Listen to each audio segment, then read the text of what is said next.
In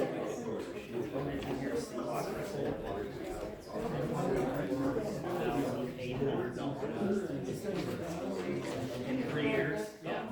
Good luck.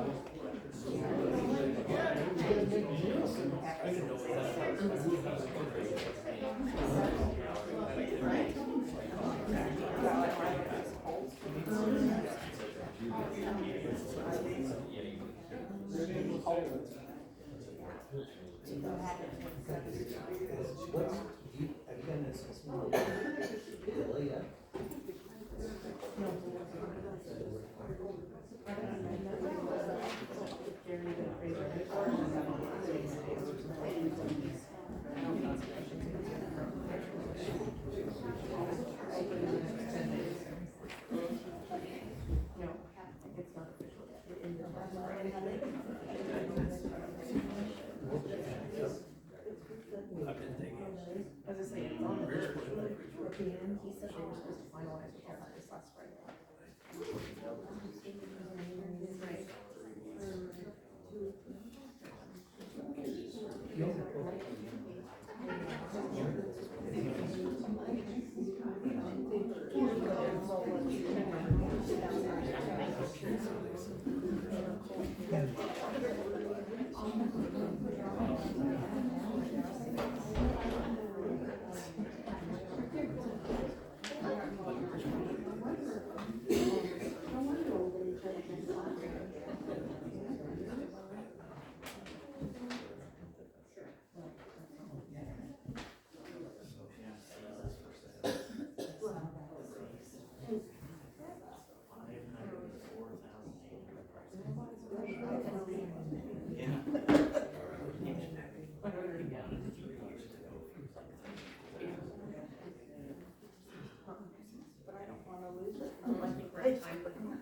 It's 6 p.m., so we'll go ahead and get started.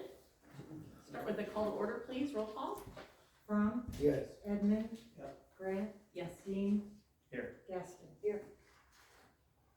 And Sergeant at Arms. Sergeant at Arms. Yep. He's not here yet. Or Master. Master at Arms.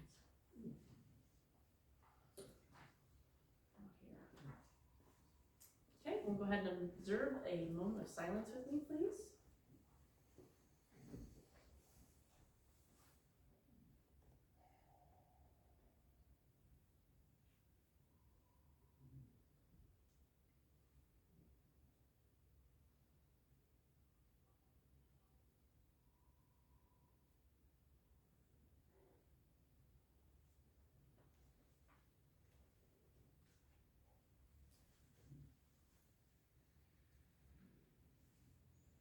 Thank you. Please join me in the Pledge of Allegiance.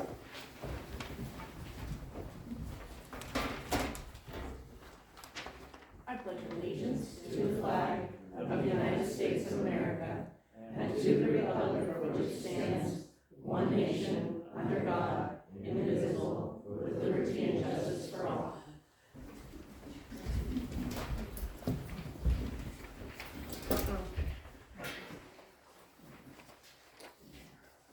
Copy of the Open Meetings Act is posted on the wall in the Crawford Library within the entryway. It's also available in pamphlet form, and if you follow the link within the meeting agenda minutes, you can find access to it also. We'll move to consent agenda. Looks like we've got 4 items. Consent A, approve April 28th, 2026 regular meeting minutes and the April 30th, 2026 special joint meeting minutes. B, approve Jerry Lemon's resignation from the Park Board. C, approve advertising for open Park Board seat. D, approve Planning Commission approved building permits for the following. First would be for Glee Rising at 12 Paddock Street for a 4-foot chain link fence. Rick Berry at 501 Reed Street for a 4-foot fence attaching to an existing 6-foot fence using the same material. And Paul Schimmick at 603 Main Street would be deck patio with condition the pergola is moved closer to the deck. Do I have a motion for the consent agenda? Motion to approve. Dean, do I have a second? Second by Gaston, roll call. Dean? Yes. Gaston? From? Yes. Thank you, we will move to reports. First report this evening will be from the Park Cemetery. Jenny Nixon.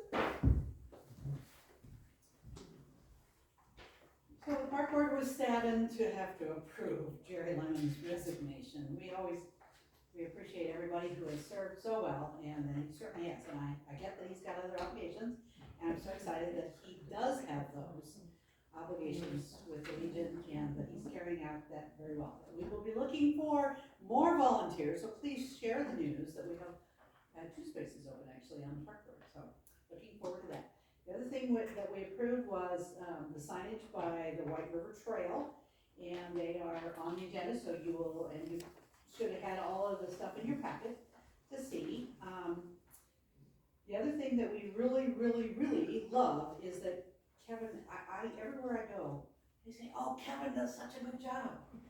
The looks of our park are always a comment by people.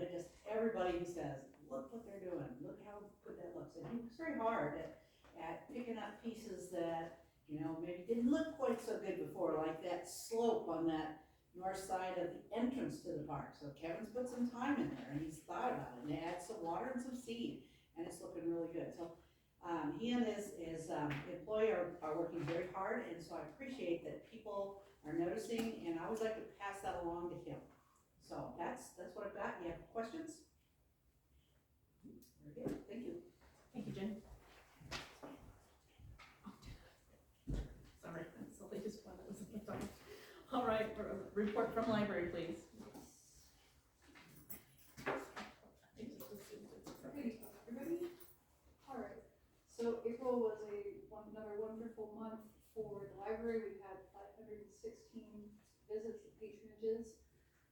There was a slight dip in some of our in-house circulations, but I don't know yet if that's because perhaps our new library management system is recording things a little bit differently, or if people were just that enthusiastic about how nice the weather has been and had other things to do.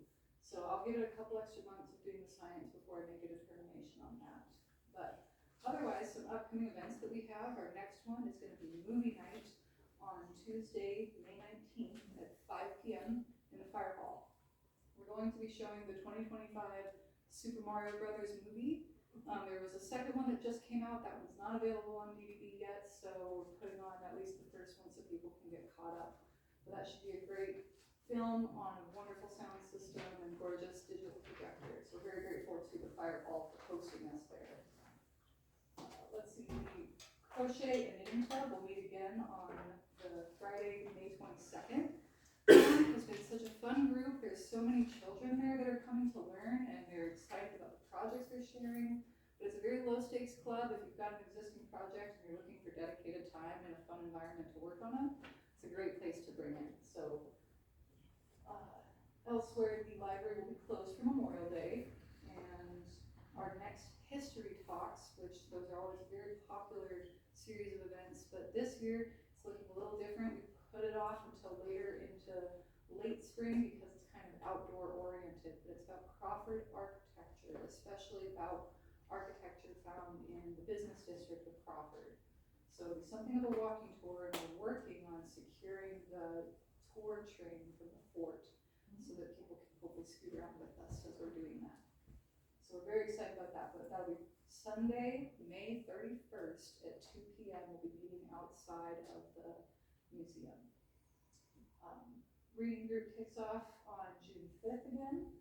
The Friends will have another big book sale out on the lawn in conjunction with the Panhandle Frontier Finds. And the book sale will be just Saturday, June 6th from 10 a.m. to 2 p.m. So it's based on free will donations, so take what you like, leave what you will. It's all new inventory of materials that have been donated or weeded, and all of the proceeds to it or from it go towards library improvements, projects, and programming. So we really enjoy those events. They're big fundraisers for us. And then finally, the summer reading program is slated to begin June 8th on Monday. So I will have more details for you on that at later things, but I'm just about done with the flyer. So you'll start seeing that around town. I'll get that posted online.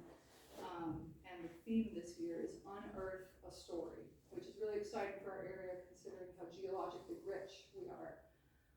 But everything around paleontology, archaeology, geoscience, and that kind of thing. So our programming will be themed with that throughout the summer. Otherwise, there's just a couple of things I wanted to share regarding the Nebraska Library Commission's internship grant that we were awarded. We got 4 applicants, all very promising, wonderful individuals who we are presently scheduling interviews with. So we're very excited to do the interviews, make the selection, and kick off the summer reading program with someone to help out, but also to kind of break them into everything a library can be. So very grateful to the Nebraska Library Commission for that grant. In that same vein, I just this afternoon got an email confirmation from the Nebraska Library Commission about the library improvement grant that we applied for back in November. They had told us we were supposed to have found out about it at the end of the year, last year, but then the budget acts started coming down on the state, and they're like, don't hold your breath, maybe April, maybe May, you'll find out. But we've been awarded a grant that will allow us to replace all of the computers in the library with up-to-date models of laptops. So we'll be we're far more dynamic than the machines that are on their last hardware lives. So that's thousands of dollars worth of value. It really puts our tech and the services that we can offer into the future. It's a great big deal. I literally almost wept when I got that email. So I'm really excited about it. They are sending official documents to us presently. So big exciting things at the library. The Friends of the Library had also received a donation of $2,000 towards an upgraded PA system for the library, for our events to include the history talks. And so they've seen to the purchasing of that, and the equipment has arrived and is awaiting a tech check and testing and everything. So it's gonna be a big booming summer, let's just put it that way. So unless there's any questions for me, that is my report. Thank you, Ashley. Congratulations. Thanks.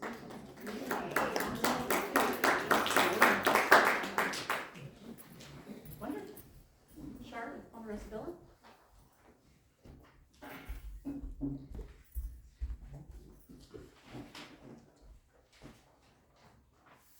So, I want to just start by saying I'm really excited to see the growth that's occurring at Ponderosa-Billin right now. We've seen a huge influx in our census trending. When we look at, census going back to, 2024, this time they were sitting at 14 residents in 2024 in May, and for 2025 they were sitting at 24, and then right now we're currently sitting at 32 with 2 pending admissions. So it's really nice to see that census growth because it helps us get the opportunity to continue to dig out of that hole that we're sitting in financially and keep us afloat. Another very positive thing with that too is that we are no longer using agency staffing. So our last contract ends next week, and she's signed on to be one of our full-time RNs. So that helps our director of nursing having an RN there to help with the RN coverage, which also helps improve our quality measures, having more RNs as opposed to LPNs in the facility. So we're just really excited to see that growth. We're continuing to offer CNA classes at our facility. We are, staffed fairly well now that we have our students coming back for the summer. But if you do know of anybody that would be interested in taking their CNA class, we do pay for it, and they have 90 days to complete it. And if they would like to have the opportunity to earn while they learn, we do offer a hospitality aid program where they can help with things like one-on-one, assisted activities, help in the dining room, those types of tasks, so they can really, decide whether or not they want to work in long-term care. Because everybody thinks getting a CNA is great until you do it sometimes. So it gives them the opportunity to really experience. So we let them work as a hospitality aid for 2 weeks first, and then we sign them up for the program. So I'm excited to share that. As far as our finances go, bear with me, I'm having to really look at small print because my printer wasn't printing on letter. We still continue to be profitable. We especially had a great month in February. We were profitable. Well, I'll just read the numbers. As of January, in January we profited $54,000, and in February we profited $63,000. In March we profited $49,000. And then we profited, 30,000 in the month of, March, or, of April, excuse me. So we're really excited to see those numbers continue to grow. This time of year, you might see a little bit of dip in census because of, it's summertime, it's not really slips, trips, and fall season where you see a lot of your Med A, census come in, and that's one of our biggest money makers. But we're still maintaining strong through, utilizing a lot of our VA respite, care as people are traveling throughout the summer. So, I'm really excited to see the good things that are happening at Ponderosa Villa, and we're having a great week, for Nursing Home Week. We took the residents out on golf carts, and they had a blast. I haven't seen them laugh that hard in a hot minute. So, I mean, they're always having a good time, but like, when you get to play Mario Kart, you know you're having a good time. So do you guys have any questions about the villa, or what we're doing over there? Sounds great. All right, awesome. We're excited to see it continue to grow. So, and then, I was gonna say also, excuse me, we actually did apply to license, 8 more beds for the nursing home side, because we are getting pretty full on the nursing home side of things, because our max occupancy is only 35, and realistically, it's only 33, because we have 2 residents that rent out private rooms. So with us having such a low census on the assisted living, we did apply to the state to license the first 8 rooms on the assisted living to be private rooms for the nursing home side. And that's gonna be really great because we're gonna be able to offer what we call Medicare suites. And that's something that no other nursing home in this region is able to offer right now. Everybody else has dual occupancy. So this really gives people the privacy as they're going through a very intimate time in their life and they're trying to get strong enough to go home. So I'm really excited to see that. It takes about 6 to 8 weeks to get approval on that. So we're hoping we can get the show on the road July 1st. So.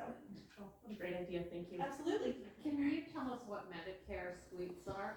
Okay, so Medicare suite is we call it a Medicare suite because it makes it sound fancy, but it's a private room essentially. Oh, okay. So it's a private room as opposed to having to have a room.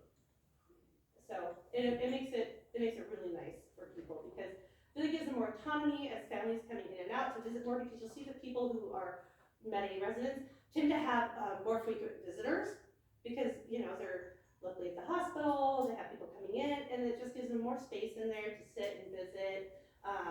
And then we'll also be utilizing 2 of those rooms for hospice rooms as well. So that way they're private and there's a little bit more intimacy for the family during end of life. So, yeah. Any other questions? All right, well, thank you so much for, continuing to let me have the opportunity to be here.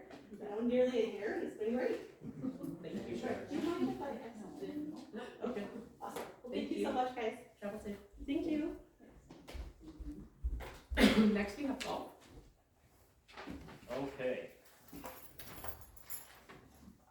So, we got some fairly exciting things happening on the golf course.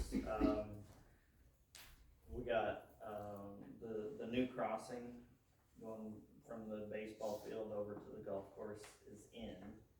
And we got the rock donated, so not sure if it's rocked yet, but it's gonna be. We added 2 new tournaments this summer. The non-member tournament is in June, so it's kind of a bring your friend, member guest, whatever. And then the other one is the Harrison VFW tournament, which will be in July. We're doing 2 kids camps this year, 2 groups. It's a 6-week camp that starts in June, and we had group 1 is the 5 to 9-year-olds, and then group 2 is the 10 and up. So trying to get youngsters interested in golfing. What time of day are these? That I don't know, we didn't have all the details. Huh? Yeah. Get it heard. You probably need the golf I need some camp. new Probably lessons. put us to shame. I'm up. Still not that bad. Lightspeed was brought in by your predecessor, and we ended up with a whole bunch of equipment that we don't use because some of it is we don't don't have Wi-Fi out on the course and things like that. So Gina did talk to Lightspeed, and they are going to take the unused equipment back and credit us $1,100. Wonderful, thank you. And then when I was doing my research for pricing of the liquor this year, talked to Mandy at the tailgate, and she told me about this new delivery service for liquor, because we have to get all of our liquor out of Omaha, the whole state. Omaha makes a lot of sense, I know. Anyway, we were paying through the nose to get it. Well, there's a gentleman that has a liquor store in Scotts Bluff, and he bought a trailer, and he's delivering at a significantly reduced delivery rate, so we're saving a ton of money there. Also, we did add men's league night is Monday and Tuesday now. Women's is still on Wednesday. But we've had an influx in members because Chadron raised their prices so high. So we've got a lot of people coming over from Chadron now. And so we're gonna see a significant increase in booze sales on Mondays and the women just tend not to drink as much, so. But yeah, we're looking forward to, Mondays was a pretty slow night for us, and so we're hopeful that this is gonna really increase Monday night, so, thank you. More good news, thank you. Oh, and we have, sorry, I just found out today, we now have 2 open spots on the golf board. We had a resignation come in today. Oh, okay, so So- we'll accept that at the next At the meeting. next so we'll have meeting, two open. But we're already advertising, so if anybody's Continue, okay. interested, if you're a member of the golf course, if anybody's interested in being on the golf board, please submit a letter of intent to City Hall. Perfect. And that's it. Are you guys doing a go golf this year? I haven't heard anything about it. Must be a lot of fun. Yeah. It's the only time I go. Yes. With the Sioux County Crawford Co-op in high school, is there any talk about how that will affect golfing next year as sports-wise for high school? I guess at this point, we just look to the schools to see what they need from us, but we've worked with Crawford before, and so I'm assuming that it would be very similar. And Sioux County's using it as well, Yep. so we just have to figure it out. And each Okay. school pays And we pay, $400 both schools pay, so we get. to use the course and for their golf teams. Mhm. So, I don't think it's gonna be affected by a co-op. Yeah, No. we shouldn't see a lot of change on the city side. Should be the same for you guys.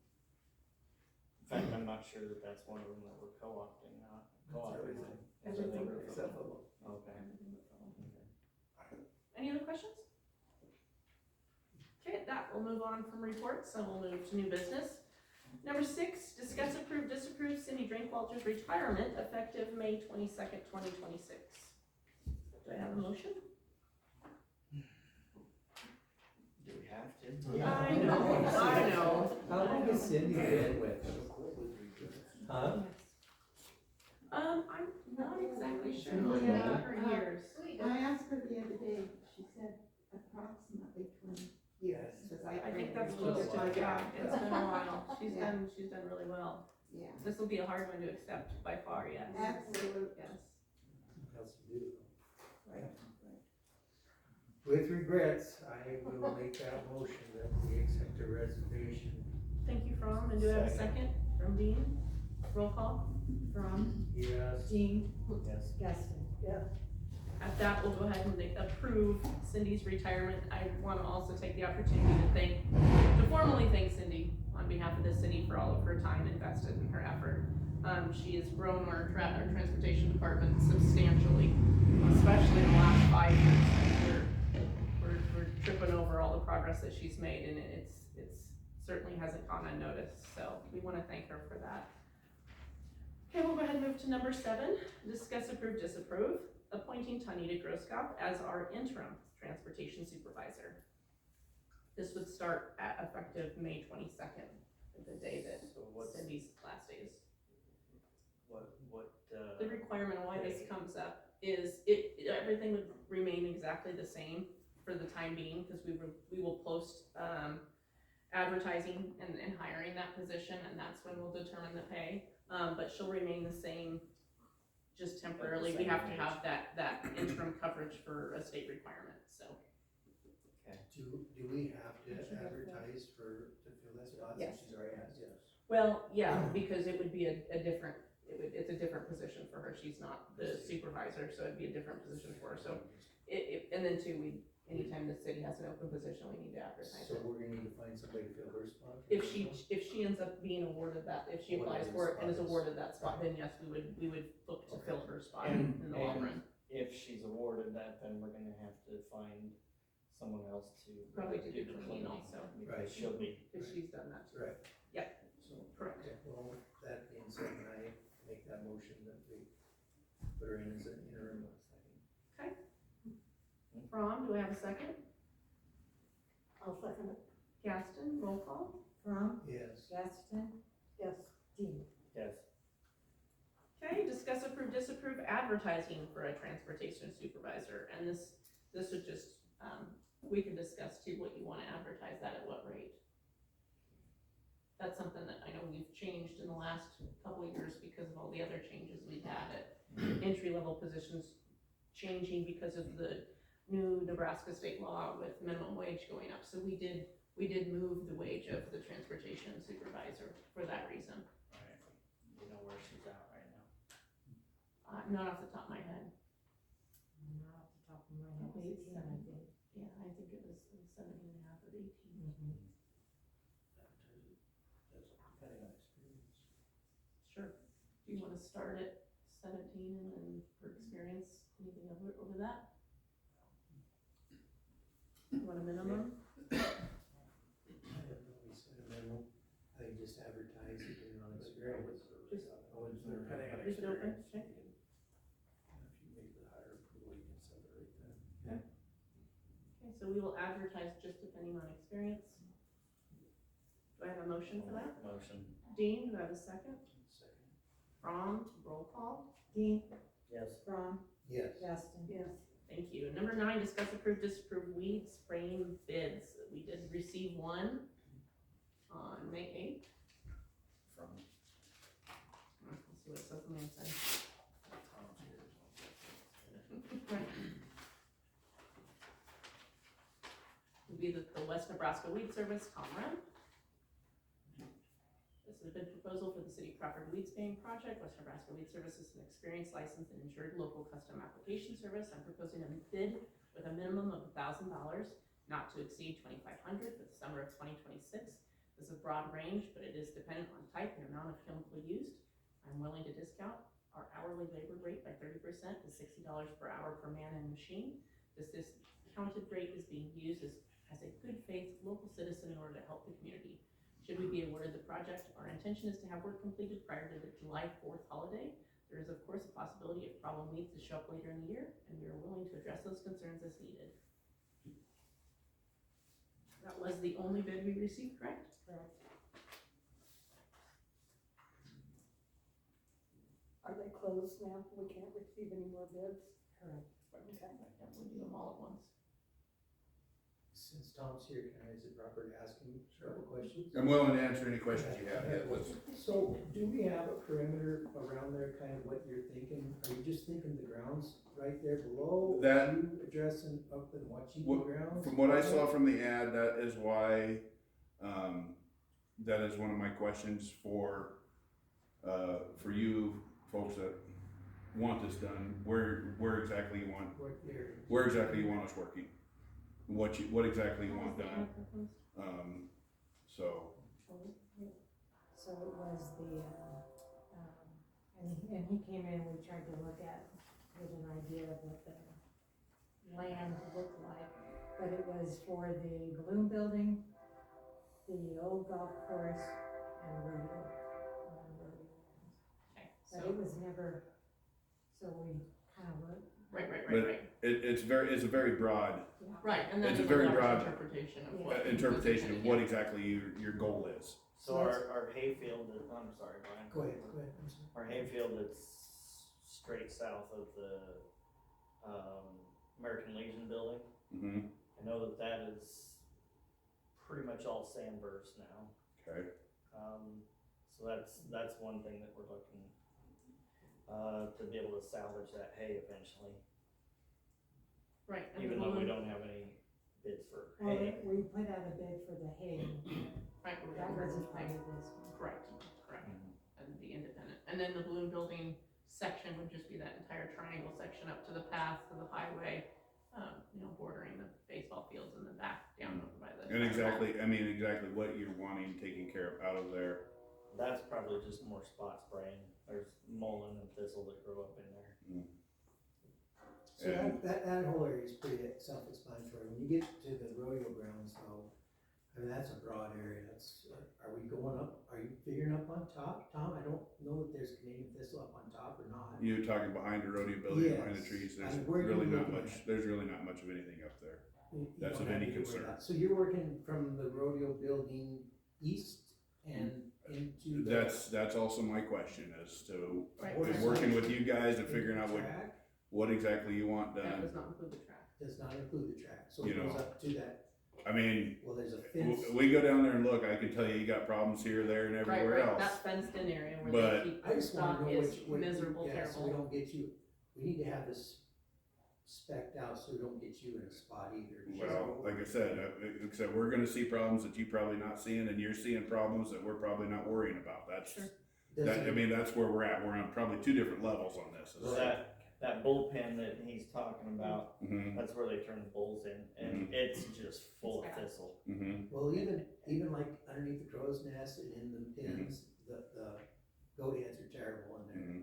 Guys can't put their saddles on the ground because it just gets full of burrs. Right. What about the Wachipi grounds? Does that include the Wachipi grounds? If you want it to, we can It's all make included. things work. It wasn't included in it. That's what I'm saying It is, wasn't, Terry? No, it wasn't. Well, It's that part of whole, the- that it's whole part of the- area is part of that part of rodeo grounds rodeo. area, and it just is kind of a far off corner of that. So you're thinking- My you assume- understanding was down there where they parked, where they typically park down in there, that was what I had understood was what Just the needed real to obvious, be. sure. That's, And then all up goat heads. behind where the old golf course is, And that's and just that south of behind the that. YCP, Yes, so YCP wasn't actually. Cause, if you remember, or you might remember, Kevin said at that meeting where we did this, that he'd been spraying at the YCP. oh, yeah, he did indicate that area. So that's why that I wasn't just bought included. Kevin $158 worth of chemical, thank you. who's Kevin? Kevin would be our Hall. park lead. Kevin, so you need to work with to figure out Yeah, what what you're area gonna we need to go. He's the park guy. So I think this is legit. If he's covering all that, I think it's a good bid.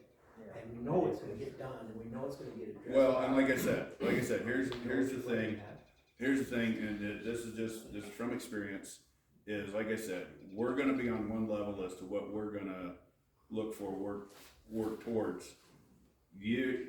The concern is probably on a different level, and we're probably not meshing up. Right. And that is kind of why I was hesitant to start this anyhow, but it needs to be done, so that's where we need to find a common boundary as to what. And my biggest problem is the area you're having to cover, what area. Area doesn't concern me, we That's can. not a problem with you. I mean, the problem is, like I said, depending on the chemical that we use, that's where our cost is going to be more or less significant or not. And, I mean, we're probably already a little bit behind the 8 ball as far as any sort of pre-emergent type stuff, Sure. but we've got such a different year this year Nothing's growing yet.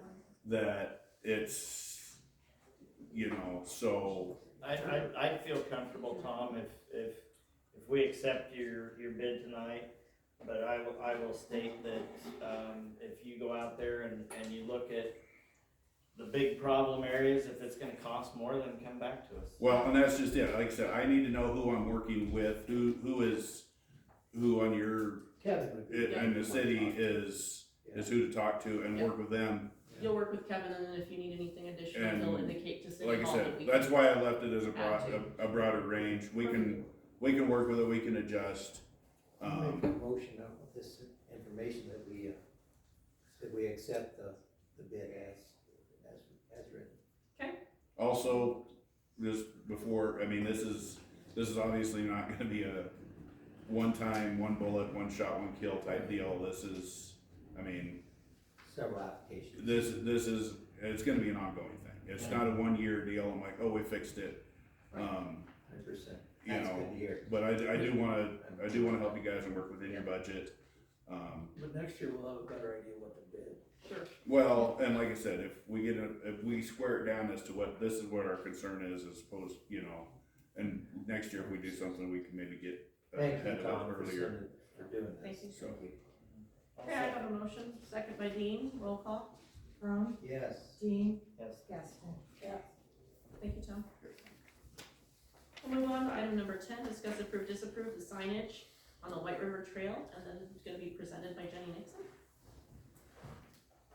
So I brought all the people that know what we're talking about. I got a piece ready for your packet, so you've all seen the description. I have to say, Mark has really been thinking about our trail and the kinds of questions that people ask. So when they get to the trail, they say, what's on the other end? And if they do that at the fort, they say, what's on the other end? How far is it? And so we'd like to try and answer those questions, and that's really the point of this. We talked with Fort Robinson, and they are very excited about that because it helps them as well. So I think at the heads of each side of the trail, so at Fort Robinson and here, we'd like to have, and you had a picture of it, a set of posts that has a place that we can put in information about how long is the trail, what will you see there? And really the other piece of that is, what can you do in Crawford when you're there? So we'll have some economic development kinds of things, so gosh, you need to eat food, you need to, I don't know, there's lots of options. It's also built to be changeable, so when things change, it changes. What kind of questions did you guys have after you read that? Do you, that trail's not owned by the city, I mean, we don't have any. Yes, Is there it's any a part details? of it is. From The the part of it on park the to the highway, it is From the owned park to the by the highway, city. so Right. there's, okay, that is the Right. city's, okay. I was just gonna ask if they had an easement on there, that they even need to address this, but if we own it, then I guess, yeah. I just think it's a no-brainer putting it up there. I think it's a great idea. Yeah, Yeah. I think it's needed. yeah. Well, I'll tell you, this group has really been thinking, and I really appreciate them for. They're for gonna putting put that. one in Harrison too. Yes, yes. The city. And until they have the trail, they're just leaving We the don't have a breadcrumbs, so you trail. know where to go. All right. There's people got horses out there now. All right, other questions about that, signage on the trail? I'll make a motion to approve the signage. Do I have a Trail. Even right. Do I have a second? Thank you, Gaston. Roll call. Dean, Yes. Gaston, Ron. Yes. Thank you for bringing that to our attention. You're on the next one too. I'm so just gonna stay stand here. Good. Before we go forward, I just wanna interrupt just a second to say that the, state game and parks have approved for us to put it at the fort, so we've already had that. I don't know if you're aware of that, but just so you know. Sounds good. Awesome, we're gonna talk about the pool a little bit. What's the number one question that people wanna know about the pool? That's right, what they wanna know. Are we gonna open this year? So just real quick, number 11, discuss and disapprove a review of the pool and expenses, and that will be presented by Jenny Nixon. Okay, so really, the goal of our Friends of the Crawford Pool is to have the pool open this summer for some amount of time. Now, guess what? When I was in 4-H, and they said, write yourself goals, they said, make sure you're in control of those goals. You know what? There are some things that we may not be in control of to accomplish that particular goal, but we are working very hard, and I will say that the committee is ready to move forward to fix the problems. And we have identified those problems. We've had, Ty Watson has spent a lot of time working on it. I'll tell you, Eric Snitley, even though he's been teaching consistently all the time, he has spent a ton of time looking at it. That guy is an awesome person to have on the committee. He has done extra work. He's gone and talked with the folks that are building the pool at Fort Robinson, the Hackle company from out of Ord. I know I talked to them early when they were bidding, but he's had them come over and take a look at it. We contacted our local engineer in town. Now, he's not a pool engineer, but gosh, he works all over the nation, and really tried to get some feedback from him about what this might look like. In some of our investigations, I discovered who built our pool, amazingly enough, is a company out of North Dakota, and they were here yesterday. They said, we're so excited, we want to come down and see it. And they fixed it again in 1996, maybe, they weren't quite sure, but, so they've actually built it and then refurbed it in the 90s. So those are the kinds of pieces of information we're really trying to move forward with. So at this point, we are going to circumvent the problem, which is a leaking gutter system. And we've known that the gutter leaked for a lot of years. I know that Buffy was just pouring water into the pool with a hose a lot of times to try and keep it full. But so we figured out a way to circumvent that using PVC pipe, which is gonna be a really good fix. And I don't know that it'll work forever, but I think it will work for a while. So that's what we're looking to do. We're starting to get some pieces that need to be paid. And so I'm working, I sent Adam. I got it, MOU. and I sent it out to Okay. the council, but I haven't heard Okay. any feedback. I have some thoughts Okay. about So, how that should. I think our group is really looking to solidify our relationship with the city who owns the pool. I mean, it's the city pool, and that's, I don't see that changing particularly, but we do wanna understand, you know, what's our responsibility, what's your responsibility, that kind of thing, and that makes sense for us to create an MOU that we've agreed upon. Anyway, at this point, the bills that we have come through the pool, Friends of the Pool, should be paid by the city, but reimbursed by us. Okay, and so that's how we have an understanding at this point. We built the city budgets to do that, okay? And I'm really glad we had that conversation way back last year, because otherwise that wouldn't make sense in our budgets. Yeah, Diane? Yes, I talked to Brian, he said, tell you, I talked to John Scavdall last week. He said the Coffee Trust Fund from Sioux County has lots of money, and they would love to give the Crawford Pool Fund. Awesome. So Yeah. if you can contact John. All right. Let me write that down, because that is on our list. When we got together as a group, one of the things that we said was, okay, you know, fixing the pool is part of it, but our primary job really is raising money. And that's where we really wanted to be able to move forward. So when I started the group, I said, I broke it out. So there's kind of three pieces in the fundraising realm. So you have seen us with a lot of stuff going on.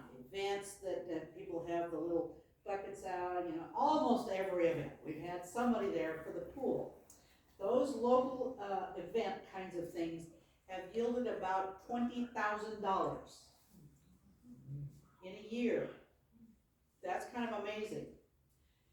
We also have a direct ask kind of fundraising. So one of the big ones that we just did was sent letters to our alumni. Okay?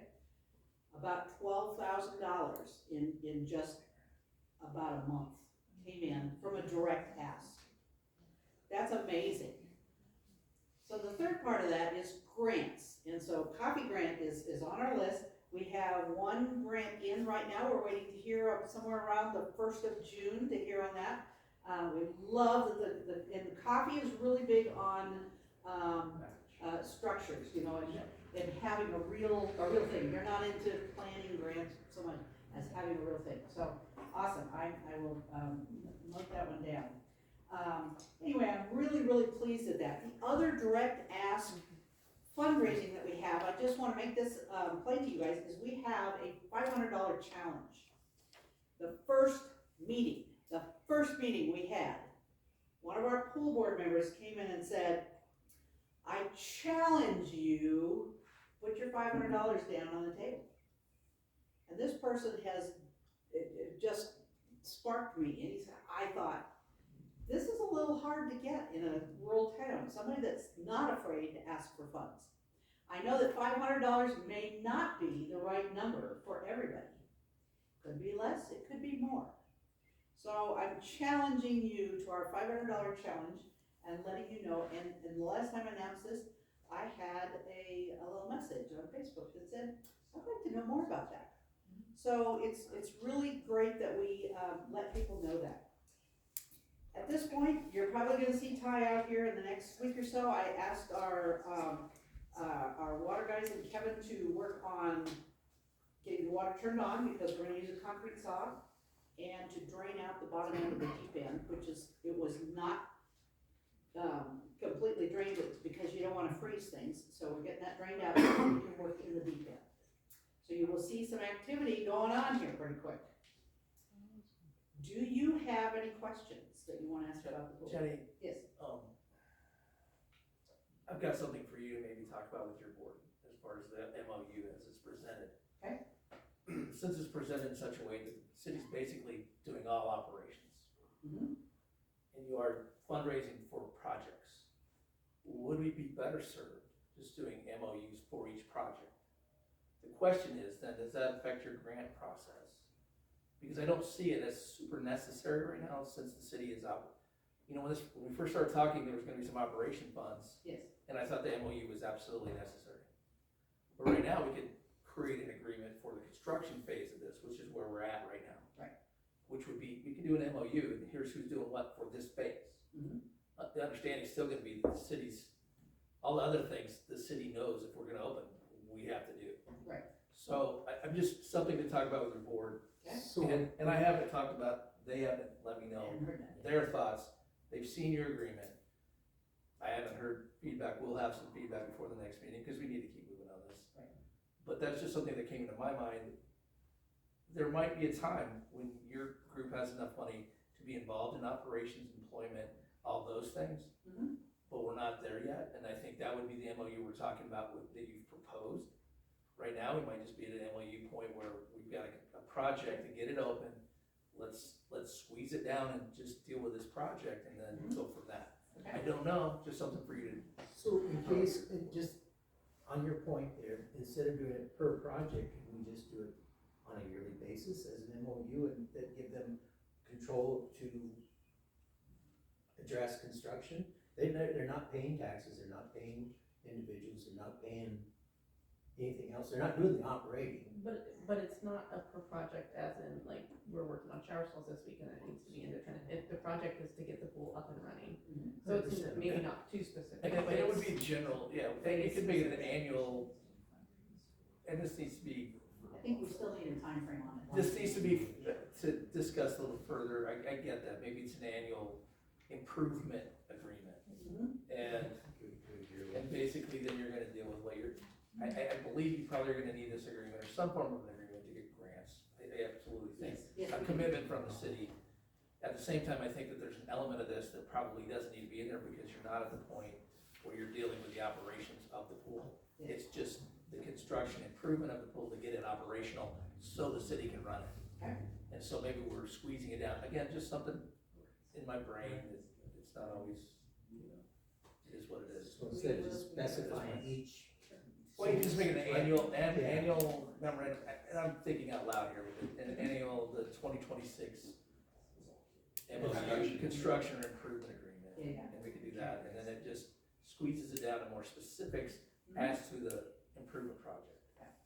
Does it deal with, the city has to hire employees, the city, because we know we have to do that anyway. You're gonna have to go through us.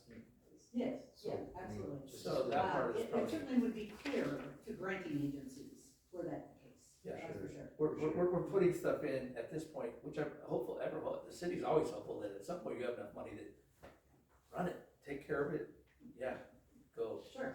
But clearly, we're not there. with a construction side of it that needs to happen to get it open. Mhm. So maybe that's where, just take it to your board. Okay. And we'll talk about it on our side too. Very good. Other questions? Do you have a timeline on when you hope to, or if you hope to, or if you need us to contact the state as far as inspection? I don't yet. Yeah, that's, Again, I don't wanna get the cart Tell before her the the horse, but with I that. just Tell her wanna the make whole sure story that. about the state inspection. So the state of Nebraska is not going to be inspecting and or licensing pools after Eventually, but not immediately. July July 18th. 18th. July Right. eighteenth. So we have a small window. One of the things that I think one of the things they're gonna do is they're gonna shove that responsibility off onto communities and to the public health departments. And so I will say that the Panhandle Public Health has been so forward-thinking that they went ahead and called a video conference with all the communities in the Panhandle and themselves to try and talk this out. And also the Department of Water, Energy and Environment, whatever the licensing group is right now. And it was very, very enlightening to understand what goes into those licenses and then what this may look like. I highly encourage Jessica Davies, the head of Panhandle Public Health, to take on that licensing piece. And I know she can't shove that into the budget she probably currently has. So it has to be done at a cost to each community. But it makes way more sense than having every community try to figure out, how do we license our pool? What does that look like? The standards will not change from what they are currently. The same ones that are on the website that says you need to meet these standards, those are still there. So that's a good thing. We'll be bringing that, unless you need, if you don't need us to do it, I can certainly get a copy of that for you guys to enjoy. It'll be interesting to see how that comes down, because Yeah. the way it stands now, it's not that typical. PPHD will do the inspections after July 18th. Maybe, that's not a thing. They hadn't go to their board yet, and So we don't know, it might be better to wait. it's. Could be better to get. You don't know. I don't know. I'm done with the state inspectors before, it might be easier to get through.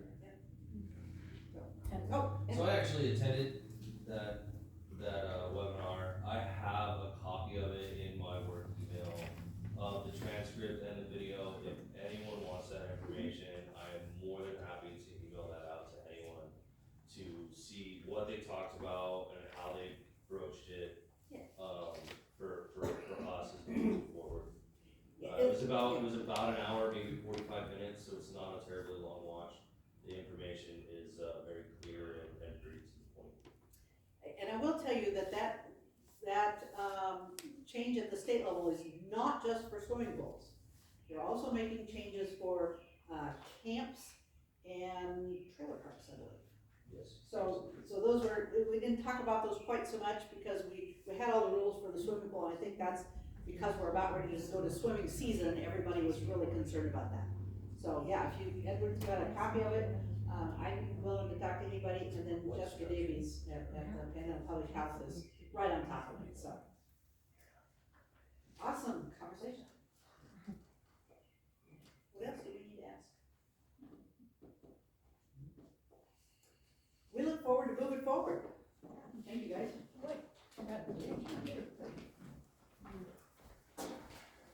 All right, number 12, discussion about contracting with 5 rural planning for vacant property registry services.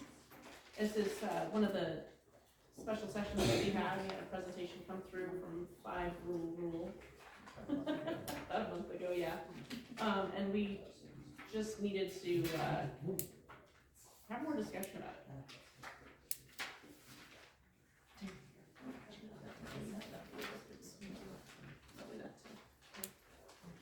The amount that was put on here that started in April, are they gonna prorate that down or somebody talked to? It was my understanding that that was prorated. Prorated, Yeah. so. It is prorated, No, it is prorated. it would be adjusted. It should be adjusted more. Correct. So I guess my thing is, I would like to get started on this, obviously, but should we have a health board set up to figure out how we're gonna do this? I mean, let's get our ducks in a row, so we know where what we're gonna do going into these blighted areas and planning, and how we're gonna which buildings we're targeting, or how we're gonna target it, or make this equal and fair to everybody. This won't be a health board issue. That's not. That's not gonna be. This is an ordinance that you have to create that deals with vacant, either residential or commercial properties. Right, Health board won't be involved in that. That's So- what this group is hired to monitor. Okay, but the city has to, But you have to create the ordinance, which is basically a statutory layout. That's why they bring an attorney who's setting these ordinances up, which is fine. I can even, we just did one in Harrison, they Yeah. took the commercial out. I assume you're gonna want the commercial element in yours. yes, So actually, this group, the 5 rule, whatever, they're not gonna be able to do anything really until your ordinance is done. Right, Okay. that's gonna be the first step. And then the ordinance deals with 6 months, 6-month window of, that's the time frame that property needs to be vacant, so to speak. Okay? So their work won't start really until the ordinance is done and some time is, which you're looking at the end of the year before there will be any collection actions on their part. right. So my understanding, I read through this again this morning at about 4 in the morning. And what we've been talking about, Brian, I don't think is correct. I think that, you set this up, this program up for all vacant properties throughout the entire town. 100%. And that, and then they work with us. Once this program is in place and people have to register their own properties, that's part of it. They have to, put their own properties on this vacant property list, It's a database. right? They Yeah, will, it's a they will, database. it starts from the company, they will notify someone if they need to be added. If they don't add themselves on their own, then they will automatically add them for them. It's a So this $100 will a go day to all- fine for not. All For not. citizens, this will go to all citizens of Crawford. No, No, Then it all will only property. go to It'll vacant. trigger to vacant. It Just will go- trigger that's the what, vacant. that's what I'm trying to figure out. Yeah, just trigger the The city vacant. determines that though, correct? So they have a formula that she discussed in the I see presentation. And she'll use that formula and whatever properties qualify under the formulas that she talked about, they've gotta be this. That's their Then job. that will trigger that initial letter. Right. And That's- then from that letter, they'll have to either add themselves to the registry, and if they don't within that time frame, then they will add them. That's for what them. you're And- hiring them to do. And it's, and to go on the vacant property registry, it's $250 The first time. the first time. And in 6 months, if it's still vacant, then it's $500. That's for residential. It can be, that's the statute allows it to go up that rate. You don't have to make it that rate, but. Correct. Tops out at 2,500. For residential. For residential. And it starts at 1,000 for commercial. Right. So, That Tops could out be at every 6 10,000. months. This could be every 6 months for vacant residential property, $2,500. so once we If they top get out. the vacant registry registered, then they'll kick off and they figure out which ones to be targeted or Yeah, Yes. that's- untargeted. So That's- we ultimately could start this and it could ultimately generate a list of 65, and we could tell them, we'd like you to focus on the top 15 for the first round, and then as we make progress, we can There you extend go. that number. There you go. But 'Cause we don't can't have to have tackle all of them at once, 15 once. but it is up to us to ask them how the numbers. Well, But there'll be a you- process You of- can collect the fees from everybody. Correct. Yes. But if The they're enforcement, delinquent, the if they're enforcement, delinquent on it. the enforcement side's where it could become more. If you have complicated. 65 of them delinquent on it all at one time, there's no way the city can do all that. No. Well, but that but- is something that they take, that is why we're paying them, because they take care of that part of it. They're the ones that are in communication with the resident, they're the ones that send out the letter to the resident. If there's complaints from the resident that does not go to city hall, that goes directly to the company, and the company then rebuttals those But understand complaints. the residents are gonna figure out a way to get around this ordinance, because there are some ways to do that, and I don't wanna go into that right now. But, Yeah, why don't you give everybody? No. they're gonna read the ordinance and say very clearly, here's, if I put somebody in my house or this house for a week, it's not vacant, and that goes, this drops 6 months, comes off the database. No, that's not how that is. You That's- have to have somebody in there for 180 days. No, no. Well, then we'll make That's that an ordinance. That's statutorily. how Nebraska's is. No. There, There's I read it, It's Well, 180 that's fine, days. you gotta get the ordinance done anyway. Yeah. No, 106 months is the. So, if I remember right, she said that generally what they would do is they'll do 10 properties at a time. And they'll work with us to, determine which ones they really go after, but the database is for the whole The town. list of, Right. who would qualify, who It- doesn't it's- qualify. Right.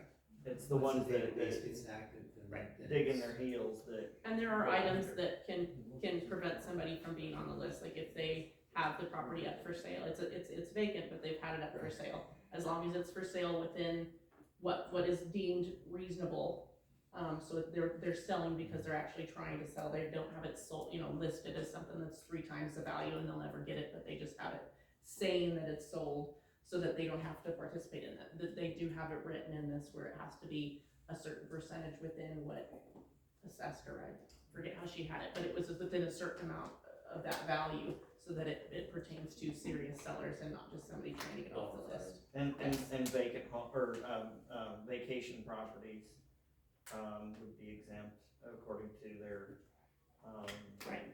their sample Yeah. ordinance. She has So, ways to set it up to help. Empty lots that aren't mowed or just It used. has to have a building on it, and the building has to be it's used as its original intent. So if it is a lot that has just an old garage on it, it's vacant, yes, but it was never intended for somebody to It's not a to residential. reside in it, so that would Then we not deal count on to be a on. nuisance side. So I knew most of these answers, I just wanted everybody to be informed. This is stuff that we're addressing. Is there questions? Yeah, how much are we paying?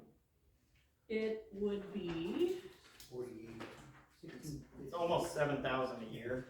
it would, we would do quarterly payments of $16.25 is what she has scheduled on the fee schedule for the first year. And we had the first year, did you get that? Well, I haven't gotten it yet, but yes, we've We got got the paperwork. So we got the first year. The intent with this is to put a lot more properties back on the pay scale, so that way the city's actually making money again, because a lot of the properties that are vacant in town are not paying their ready to serve or their water or things like that, and it's a lot of the reason why the city doesn't have the finances to pay our own bills. That would, And so it would be in everyone's best interest if those that are just sitting on those properties were sold and families either moved into those houses because they're usable houses, or they're taken down and they're available properties for somebody to come in and develop. We've had interest in developers come to the panhandle in the western half of Nebraska, and we can't participate in that if we don't have houses or lots that are open and available to them. We do, they're just not technically available yet, so this is a push in that direction. Not only We've that, also worked with, they've got the 6 Regions One Nebraska from the state that's come down, and that's another thing that we're mapping is those for that reason, for reasons of recruiting developers also. not only residence houses though, but also commercial buildings. We have a lot of commercial buildings really falling apart. People buy them for, tax purposes, or they're used as cold storage. They're not being utilized. We need to address it because like April said, our tax base is falling. We're not generating any revenue from these buildings being empty. So we've got to do something. it's destroying our town. Yeah, if we're gonna do something, we've got to address these issues. You know where I live. I know. Well, So we are gonna have some properties that we would like to see something happen, but they're not gonna qualify in some of the parameters here. I mean, we've got plenty of properties that maybe have an old garage on them and that's it, or just an empty property that is not sold or is not willing to be sold or whatever it may be. And there are gonna be a few of those that slip through the cracks, but we felt with what they presented from the program and the price seemed reasonable. This seems like, if you can put a handful of houses back on our pay scale, then we can make this money back in no time at all, and that would be excellent to see. So it's, from the perspective of what they have to offer, it seems like that's very realistic. So is the goal to hopefully have them sign the property over to the city? That is one option and level. Once they, yes. You want them to sell the We want them, property to a yeah, we third don't want party. to involve. You The want city them- doesn't need to own anything. Well, I wondered how the city would ever be able to tear down the But- houses if they did get But them. what can happen is liens can be filed and foreclosure can take place. Yes, That would be the city's involvement. yes. You hope that you don't, the city doesn't have to police it that way. Yeah. That the property owner's gonna get tired of paying this every 6 month fee, And it doubles every 6 and months. it doubles till it gets to What do they $2,500 pay bucks. and what if they don't pay? That's where the liens come in. Yep, And if they after, don't pay, after the liens 3 come. years Still won't get your money. of non-payment, then Well, you might not it's get it, foreclosed, right? It just, 15 years. what you do, No, it's gonna be a 3 years, it's gonna be a special assessment. And if they don't pay, it's like real estate tax, then it's gonna go to and then it foreclosure. goes up for public auction. Now, there's a chance you won't get all your fees, but they're fees into it, we're creating fees from nothing. So what are we out of? Other than cost of the attorney, because part of this, and these people, is they're doing, well, I'm curious to see how it works, this is a niche market Right. for these people. Harrison already has got the ordinance in place, but they haven't talked to these people, so we'll see, we're 3 months in. And in 3 months, when our clerk, who's running it in Harrison, starts tagging vacant houses, we'll see how it plays out. I'm afraid I'm gonna get busy.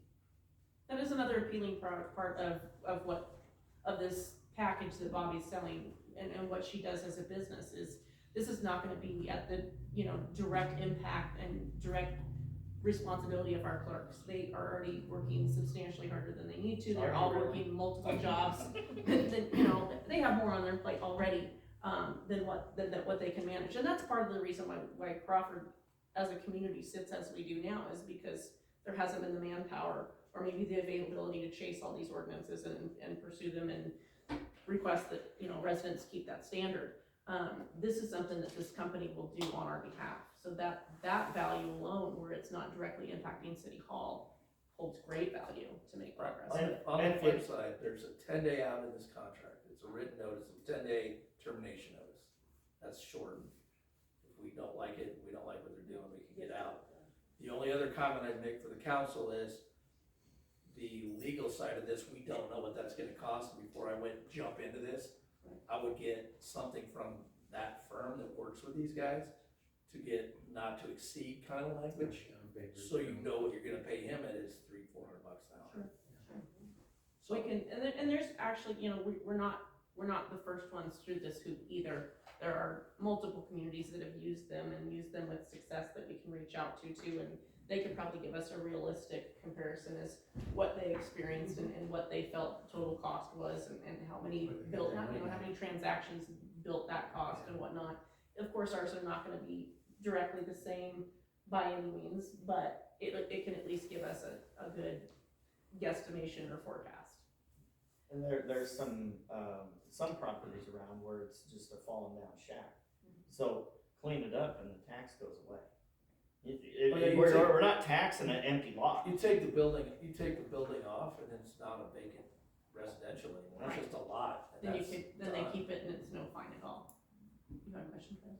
Yeah, I just wanna know how long we're locked into this, I mean, like the state. It's an annual contract, so It's it's an annual. one at a time. Like I said, it's an annual, but it's also got a 10-day termination clause, so. This, it terminates every December 31st, and then the city would have to re-up. So we would prorate this first year. Right. You had another How long does the process last then if the owner doesn't pay their fees before it's foreclosed? So the fees change every 6 months, they double. So within those first, 10 days, 25 days, first jump, you get your first fine. So I think residential's $250. If in 6 months that's not paid, then they add another 500. So then at 6 months it's $750 or $750. And it doubles. Yeah, And these will be recorded as liens, so there'll be special assessments. So The every 6 months. process on that is probably when they max out, you're looking at 3 to 4 years before you get a foreclosure I going. think it's capped to $2,500. $2,500 on residential, I think 5,000 on. 10,000. Or 10,000. 10,000. on commercial, yeah, because there's just a lot. After, yeah, It's a stiff enough fine. the foreclosure process isn't gonna be quick because it never is. I mean, it's, for anything, it's a taking, so you have to go through a lot of hoops constitutionally to make it happen.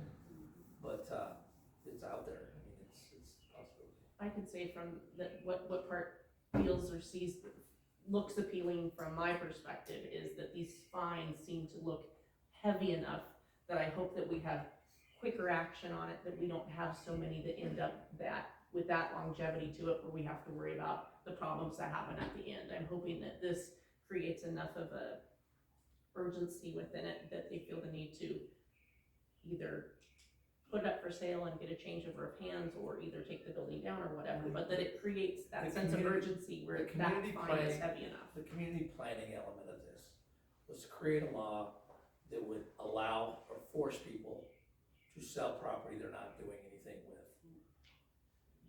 The question is it gonna work? I don't know. I mean, there's also some questions that could come up down the road, we'll see. But that's the community planning element. We've got all these vacant houses sitting there that nobody will rent, or they're not being kept up. Harrison, we have a lot that are probably just nobody will rent. Some of them aren't probably rentable anymore, but they were at one time. Here you have houses that nobody wants to do anything with, they probably should come down, and then they're not a vacant residential anymore, it's just a lot. Well, even just get them to where some of these buildings are so overly priced that you can't flip it, you can't afford to, it's not gonna make, you can't make any profit, I mean, they're just, I know of a couple that Problem is, that's should not be gonna torn change. down, they're only worth 36,000. It's gonna force them to readdress it, for sure. And my other issue is Nebraska started this as a resolution in 2018, and there have been several cities that have implemented this.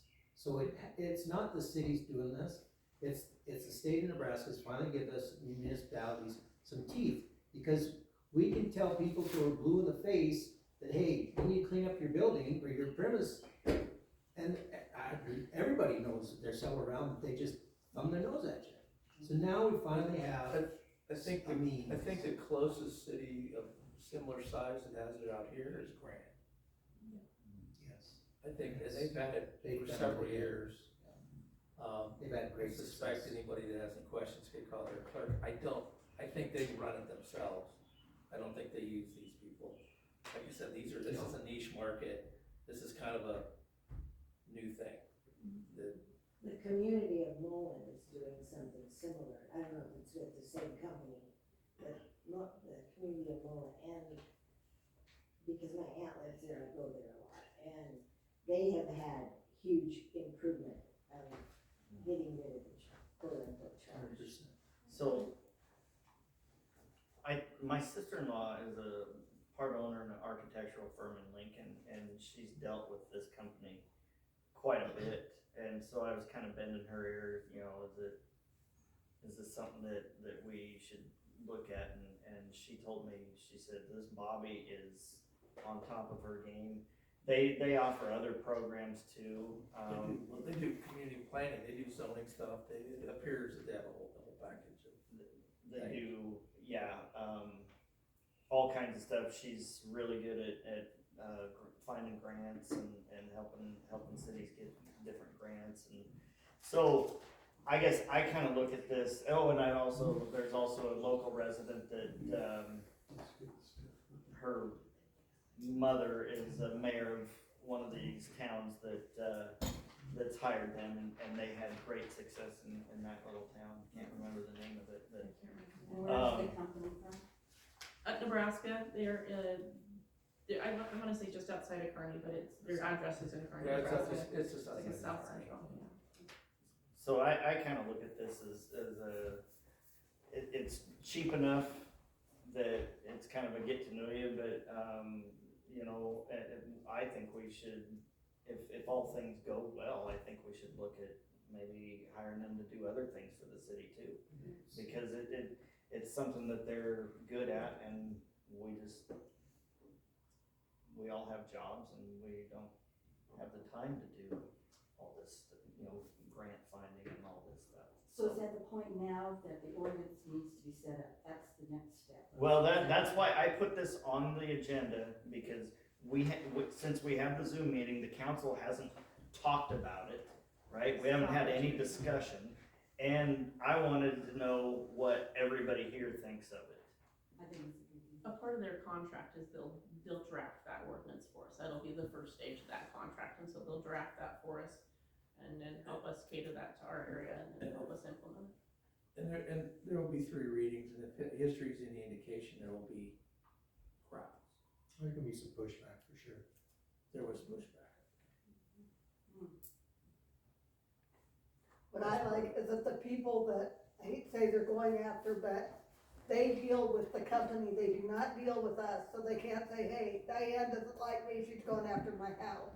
It does I help have make it nothing less to do with personal. it. Right, it helps make it less personal. If it's done by somebody who doesn't know any of us, Yep, then nobody can neutral. claim, well, you've had it out for my kind or my family for generations, and it's a little more of a independent perspective on things, and it's just about the qualifiers and why you're on the list. And it kind of eliminates people coming here and going, well, but what about them? What about that person over there, you know? Why me and not them? Yeah. So would part of the ordinance be if a developer wanted to come in, or example, a rancher wanted to buy a house in town and start working on it, you obviously can't live in it while you're working Construction, on it? there's an exemption for that, So it's there in the would be that. statute, yeah. There's maintenance, there's, yeah, if your house burns and you're building it, there's exemptions that are set in the statute. Any other questions or comments? So will we see any profit, or will we see anything within the year, you think? Well, as soon as it is implemented, It's a 2-3 year. the database. To see the improvement. Okay, I'm just thinking. Because a lot of people are gonna have to get tagged with that $250, that $500 before they get serious either about what they're gonna do with the property themselves or getting rid of it. They go to us. So it's gonna take, and it's 6 months every shot, Yeah. so. So the fees come to the city. I'm just saying, Yeah. you know, 16 times 3 would do that for 3 years. So for example, you know, if we prorate this and do 1650, even if we're beyond what the 3 quarters would be, but even all 3 of those, I mean, that's still under $6,000. And, you know, if we go at this for 6 months and they only pick on 3 residents or 10 residents, you know, you're looking at $250 for the first fine on all those, 10 of those residents. That's already above what we put into it, and we get those fees. They should pay for themselves, theoretically. And I'll If put- people pay. Right. If people Correct, pay. and that is a big part of the And it- hurdle, is we It don't is. have a lot of people paying, and that's probably what's gonna put them on the list. What I don't So it's know, just gonna push it back, what we don't know so we is, can finally foreclose or what we don't know is the Potentially. attorney's fees side, their partner, their legal firm. What is that gonna cost? Cause that will be on the Because backside. the initial shouldn't be much, cause they're gonna come in and they've got their ordinance, it's a model ordinance, they're gonna come in and plug it in. It's based just on statutory language, it's nothing special, it's not Crawford centric, or it's the state statute, so that shouldn't come to a few readings and deal with angry people in the crowd, and they should be done, you should be done with an attorney for a while, should be theoretically. Then the clock starts ticking. 6 months, we start registering people. So we pay the attorney costs? That's That's not, independent That's contract. that's not part of this, independent. that's Okay. independent of this agreement, that was my one suggestion, that they get a hold of these people and see if there's some kind of agreement that mirrors or runs with this agreement, which has the initial phase not to exceed. So it's gonna cost us $2,500 to get the ordinance set up, or not, that's all I guess I would like to see. That There's makes not a sense. retainer fee. I think. There's a they- $1,000 retainer fee. But I thought it was, I caught a little of that, I thought it was a grant, and it was like not more than $2,500, so. Must have missed that word. So, okay, so it's just a one-time deal, but you don't have to do it every year. Well, when we sign this is only a year contract. Right. The So we gotta- attorney side of it won't necessarily come again into play unless we gotta do some collection stuff. Right, when the collections hits, that's Somebody's not paying. when we have, Well, That it's happens. further than we've got in the past, I mean. yeah. True, I I mean, mean, that that is sounds something like we a don't pretty know. good plan compared to Gotta all be the years we've waited. So we do need to be prepared for the potential of something initiating with the attorney immediately, but there is a good chance that it won't get into attorney fees until it's been a couple of years. It But just that's will hard to be, predict. it will just be regarding the ordinance, I can't do anything till the ordinance. Again, I think they should prorate this even further, because they can't do anything until we have the ordinance set up. And the attorneys We can can address that. And we have legitimate But, questions, I guess. I mean, there's the economic impact of getting downtown revitalized to look at. cleaning up the town. I mean, we're all sick of it, right? Really, to me though, my whole goal is I want Crawford to look like it did when I was a kid. I mean, it was a beautiful town, it was. Well, I'll speak to, I mean, I've been involved with the city for, close to 4 years now, and there's been multiple times where we've had individuals come to City Hall and say, hey, I'm interested in starting a business here, but no one will sell their open or abandoned space to me, what do I do, or do you know of anything? And that's not encouraging to hear. I mean, the fact that we've got businesses that want to be here, or individuals that wanna open businesses, but they can't open anything in a building because no one's willing to sell or be open to them, that's not good for what we need for income to be coming into the city. So hopefully this is encouraging for those folks to either. It's fiscal incentive to do Yeah. something with your property. And You these can pay fines, you can pay the rates. You can own your property, pay the rates, leave it the way it is, that's your choice. Or you can fix it up, make it a usable piece of property, or you can sell it to somebody that will. There's 3 ways you can go about this. You can pay $10,000 every 6 months on your commercial property if you've run it up, if it's, depending if it's capped, or annually, you can do that with this ordinance. You can pay that every year, if you just wanna own that property, that's what you wanna do, you've made that choice. Or you can do something else with it. and my understanding is these fines are actually tied to the property. So they can't get away around it by No, that's doing why- quitclaim deeds and Well, swapping properties that's back why it and would be, forth. if you don't pay, that's why it would be a lien against the property, it's gonna run to the property. If they wanna sell it, they've got a lien against it, they wanna sell it, they've gotta pay the lien off. But I mean, there's been individuals that are Oh, trading, but doing quitclaim Well, claim deeds, they're getting doing it, around. but they're not recording them, so. Right. Good question. So I think one of the things to be considered, I appreciate everything, I mean, I think we all want the same thing. These buildings are in bad shape throughout the town, so it's not quite so easy as to say, well, people, I know in my situation, that, oh, well, just fix up the house, or fix up this, or do that, and then rent it to someone, or let them do it. These buildings are in bad shape, most of them, and the rents that you would get for these are not very high. They're not gonna pay for what it takes to bring these up. And the buildings that I own, for instance, with the arcade building, I think it's still looking at $100,000. And I think probably similar with the Frontier and what our plans are there. So, and I don't know, I don't feel like people are targeting me or anything like that, but these are big processes, and these are big buildings that have been neglected and had deferred maintenance for decades. And you can't just get into them and just go, oh, I mean, they've got asbestos, they've got all sorts of things. So I just think that there needs to be some careful consideration to give that. I don't know that everyone has ill will when their buildings are vacant or when they're not able to get things in, because even to bring them up to codes or to do this kind of stuff, you touch the electricity. I mean, you're talking 30,000 instantly for a portion of things. So that's what I'm doing right now, is working on what I can work. Well, but at some point I'm gonna say, okay, time to sell some money elsewhere, some investments elsewhere, and put them into these buildings. And I don't know what anyone else's feelings are in the town about that when they own buildings. But I don't know that everybody is just doing nothing with their buildings or what they're considering doing or that kind of thing. All I'm saying is a little bit of caution about feeling like. Well, as Adam said, Jay, there is a construction clause in the ordinance. Yeah, no, and I hear that.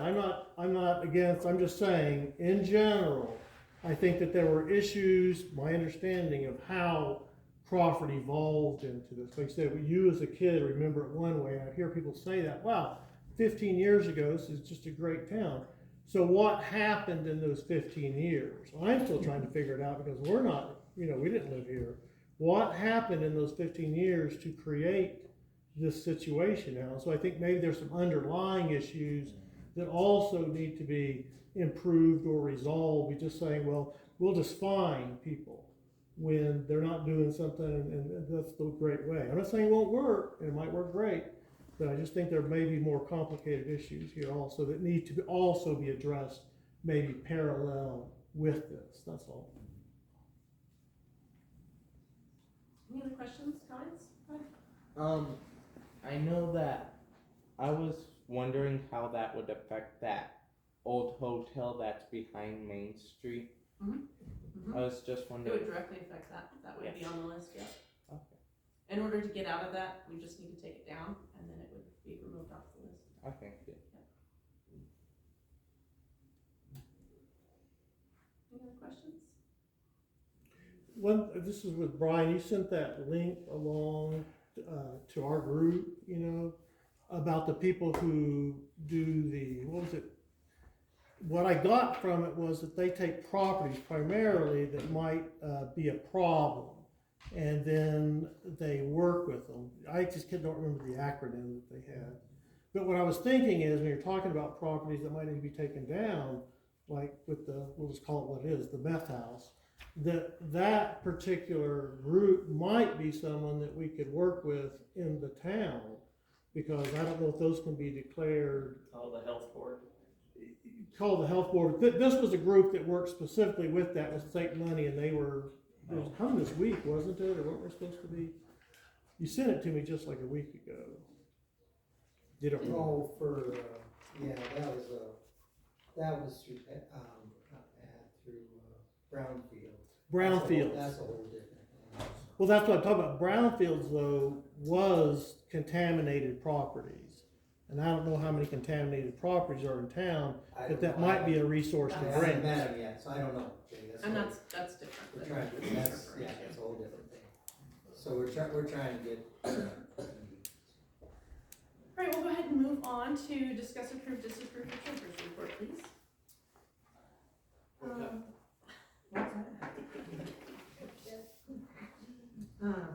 So with the treasurer's report, there's just a couple of really things to point out. If you look on the first page of the treasurer's report, where we track the money, you know, how much deficit we have towards our general funds. Last meeting, we were excited about negative 54,000. And if you look at it right now, it says negative 81, like we just went up. yeah. And I was expecting somebody to be wondering what that was. That was a mistake on my part. We were already prepared to be impressed. Way to go first thing. I'm here to go for it. One of the biggest issues is there's $48,000 not showing in that from the rodeo grounds and Okay, the moving of the funds okay. from the keno. Sure. Once you do that, then we've gone down. Awesome, well, that's encouraging, thank you for the positive news on that, because we were ready to be sad. We were already bracing. And I hope to have that changed out before, but I ended up getting teeth. That's an easy thing to forget, we can do that. Okay. And then leaving on that high and bring it back down. Highway allocations have been held because the villa hasn't gotten their We're audit waiting on done, that they're process. gonna audit to the state. I talked to the state, and that is the only reason. We've done our part, all of our stuff is in. And that should be fairly close, if not done, and they're just not They're- processing it yet. Their auditor, the word I got back after doing the calls was sometime here in mid-May. So let's hope so. Last year we ran into this too, where we didn't have highway allocations and we were It's like, Lux, right? yeah, Is it Lux? yeah, it's less, yeah, it's good. So I don't know why it's late or any of that stuff. I just know that, I let them know that it's pretty important that we get this to the state so that. That allocation was in the 105, is that right? Yeah, it's something like that. Okay. And literally, after I talked to the state, I got the letter 2 days later. So- And that's my report. Motion to accept treasurer's report. Second. Thank you, Dean and From, roll call. Dean, Yes. from Yes. Gaston. Yes. Thank you. Number 14, approve bills and claims, requisition orders and transfers. Do I have a motion? I'll make that motion. Thank you, From, do I have a second? I'll second. Roll call. From Yes. Dean, Yes. Gaston. Do I have a motion for adjournment? Motion to move into executive session for personnel. I will second that. Thank you. Call roll.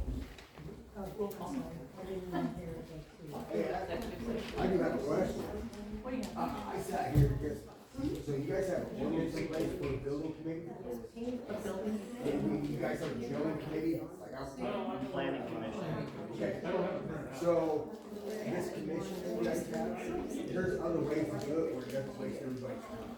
What's your name? I'm doing the fix with Lee. Okay. So, Is there a problem because that was approved? no, not with that, just with the process of getting approved. So, I know you guys got a lot going on, but instead of having a meeting or 2 meetings to get approved for a fence, okay, over in Chad, all you do is walk in. Administrative approval. Okay, Administrative approval. okay, I'm just trying to help everybody out, like future builders will come into town, they want to get the job done and get out. So in Chadron, you just go in there, and you pay your thing, she looks up on the computer, and you're approved. They have a building administrator that does this. I'm the city attorney over there. Yeah. It's an administrative approval, which has been discussed here before. We can discuss it again. We can discuss it again. I burned out $500 in fuel and time and wages in 2 meetings. What it would allow is the city clerk to approve if there's no problems with an application. So say it gets all the city clerk could approve it. Okay, so my other question is, why can you be approved if you wanna, alright, for an example, she wanted to add on fence, just not much, same property. But we got denied because you can add on, but you can't, you can subtract from your bill, but you just can't add on. Add-on is new construction, so all new construction needs to be approved. Okay, but I just don't see, we were sitting in the building with the paperwork. Why couldn't we just do it right there in the first meeting? Okay, so a lot of the difference between Crawford and Chadron is simply manpower. Well, So, she don't even leave her office. No, she's specifically her job. but that is her only job. Building, zoning, that's her job. We don't have anybody Okay, that but specifically has all that. they gotta do is walk in there and talk to Jody, hand him the $10. Okay, but Jody is already doing more than one person's I job to begin with, It's- and that would be a third person's job. It's something that we can talk about. So, But I the building appreciate, committee is, I get what you're It's- saying. it's- This is not a new concern. I certainly understand your concern, and I get what you're saying, and I understand the frustration with that. But there are certain parts of that because we are so small, it almost has to be slow. And that is very frustrating. I understand that. can we just eliminate one step, the committee, and just come into here, do your thing, and then come in here, you guys look at it, bang, done. That puts more requirements on the council, because then they need to do the looking into, making sure it follows ordinance, making sure that it's inspected, all that. That's what that planning commission does. Does that make sense, what I'm saying? No, it doesn't, because there's, there's more than one way to skin a cat here, and Okay. having Well, other I people- appreciate you bringing that up, but again, we have to go into executive We session. we appreciate it. We can Here. talk about it. It's appreciated. Thank you, guys. I'm going to your house. I'll be over there in just a minute. Come on, Thank you, sis. Tara. Yep.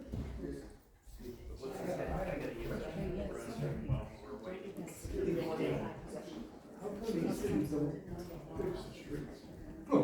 Cause the city's broke. I mean, Main Street, there's a couple of places on Main Street. You go to end up in a lawsuit before it's over with. Okay, so where we stand with that fence? You're It's good. approved, You're it's good. approved, that's what he's, I think that You're sounds good to like go. why he's headed to Start your place, building. so, you're good. Okay. It's just, He's not wrong. I mean, Chadron does do administrative approvals if they fit everything, but they do have somebody that they pay they've a got a lot lot